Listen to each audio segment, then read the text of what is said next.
Zika virus is a concerning health threat that has garnered significant attention from the global health community.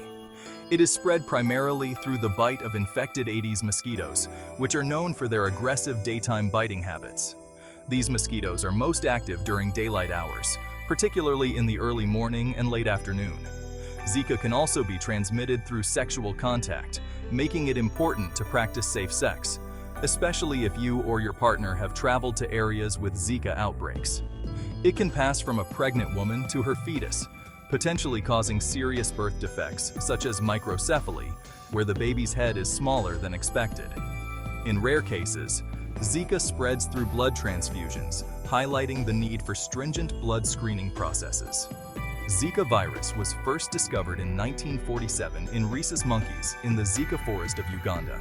It was named after the Zika forest in Uganda, where it was initially identified. The virus has since spread to various parts of the world, causing outbreaks and health concerns on multiple continents. Outbreaks have occurred in Africa, Asia, the Americas, and the Pacific Islands, affecting millions of people and prompting international health responses. Zika virus is a member of the Flaviviridae family, which includes other significant viruses.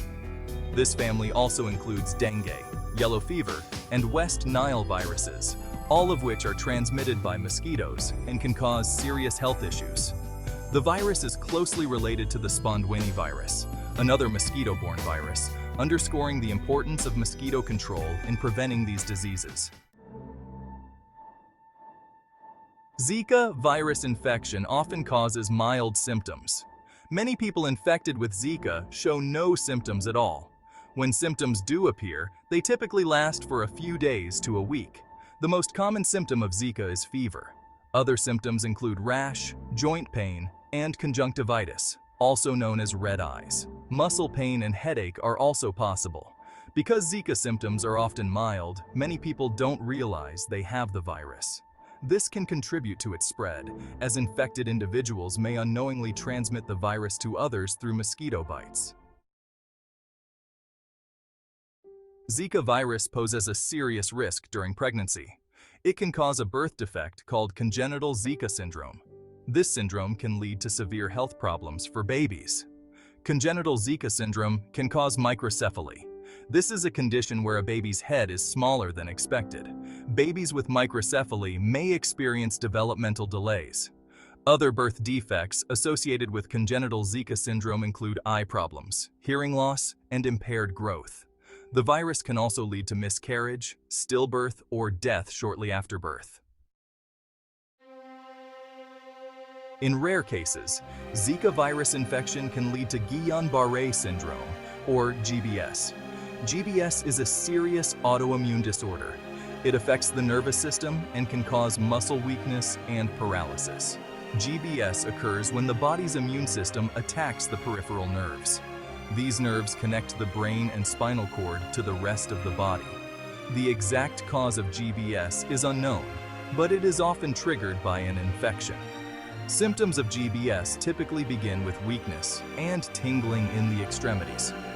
This weakness can spread rapidly, eventually affecting the muscles that control breathing and other vital functions. In severe cases, GBS can be life-threatening. Section 5. Protecting yourself and your family. There is no vaccine to prevent Zika virus infection. The best way to protect yourself is to avoid mosquito bites. This is especially important for pregnant women and those who live in or travel to areas where Zika is present. Use insect repellent containing DEET, picaridin, or IR3535. Wear long-sleeved shirts and pants when outdoors, especially during daylight hours when Aedes mosquitoes are most active. Eliminate standing water around your home. Mosquitoes breed in standing water, so removing these breeding sites can help reduce the mosquito population. Use mosquito nets over beds, especially in areas without air conditioning or screens. Section 6. Managing Zika symptoms. There is no specific treatment for Zika virus infection. Treatment focuses on relieving symptoms and supporting the body's natural healing process. Rest is important to allow the body to fight off the virus. Drink plenty of fluids to stay hydrated. This is especially important if you have a fever.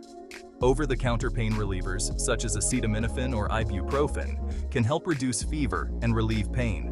If you suspect you may have Zika virus infection, it is important to see a healthcare provider for diagnosis and care. Early diagnosis can help prevent complications, especially in pregnant women. Section 7. Diagnosis and testing. This section delves into the crucial steps and methods used to identify the presence of the Zika virus in patients. Diagnosing Zika virus infection can be challenging because its symptoms often mimic those of other mosquito-borne illnesses, such as dengue and chikungunya. These illnesses share common symptoms like fever, rash, joint pain, and red eyes, making it difficult to distinguish between them without specific tests.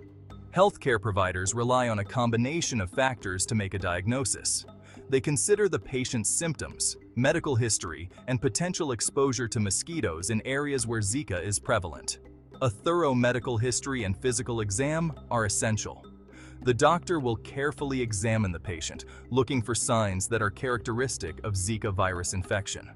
The doctor will ask about recent travel history, possible mosquito exposure, and symptoms. This information helps narrow down the likelihood of Zika virus infection, especially if the patient has traveled to areas with known outbreaks. Blood tests are the primary method for confirming Zika virus infection. These tests are crucial because they provide concrete evidence of the virus's presence in the body. These tests detect the presence of Zika virus antibodies in the blood. Antibodies are specific proteins that the immune system produces in response to the infection. Antibodies are proteins produced by the immune system in response to infection. Their presence in the blood indicates that the body has been exposed to the virus and is fighting it off. Molecular tests, such as polymerase chain reaction or PCR, can also be used to detect the virus's genetic material. PCR tests are highly sensitive and can identify the virus even in the early stages of infection, providing a definitive diagnosis. Section 8. The global fight against Zika. The emergence of Zika virus has prompted a global response to control its spread and mitigate its impact. Public health organizations, governments, and research institutions worldwide are working together to combat the virus. The World Health Organization, or WHO, has played a leading role in coordinating international efforts. This includes providing guidance to affected countries, supporting surveillance and outbreak response, and promoting research and development. Efforts to control mosquito populations are crucial for preventing Zika transmission. This includes insecticide spraying, larvicide application to breeding sites, and community-based mosquito control programs. Section 9. Ongoing research and advancements. Scientists are diligently working to develop a vaccine for Zika virus. Several vaccine candidates are in various stages of development in clinical trials.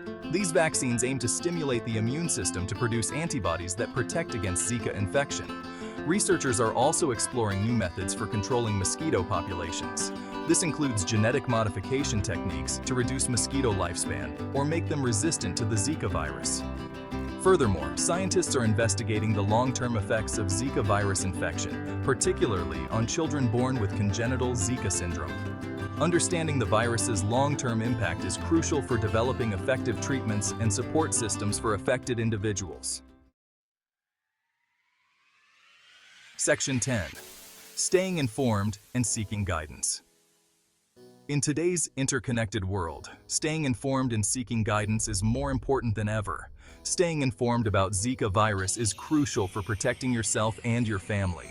This means regularly checking updates from trusted sources and understanding the latest recommendations. Reliable sources of information include the Centers for Disease Control and Prevention, the WHO, and local health authorities. These organizations provide up-to-date information on the spread of the virus, preventive measures, and travel advisories. If you are pregnant or planning to become pregnant and live in or are traveling to an area with risk of Zika, it is especially important to stay informed. The virus can have serious implications for pregnancy, so knowing the risks and how to mitigate them is essential. Consult with your healthcare provider. They can offer personalized advice based on your individual circumstances, such as your health history and travel plans. Healthcare providers are equipped with the latest information and can guide you on the best practices to protect yourself and your unborn child. They can also help you understand the symptoms to watch for and the steps to take if you suspect an infection. Remember that knowledge is power when it comes to infectious diseases like Zika. Educating yourself and your family about the virus can help you make informed decisions and take appropriate actions. By staying informed, taking preventive measures, and seeking prompt medical attention when necessary, you can significantly reduce the risk of infection. Simple actions like using mosquito repellent, wearing protective clothing, and avoiding areas with high mosquito activity can make a big difference. We can collectively combat this global health threat by working together, sharing information, and supporting community efforts to control mosquito populations. Together, we can make a difference in the fight against Zika.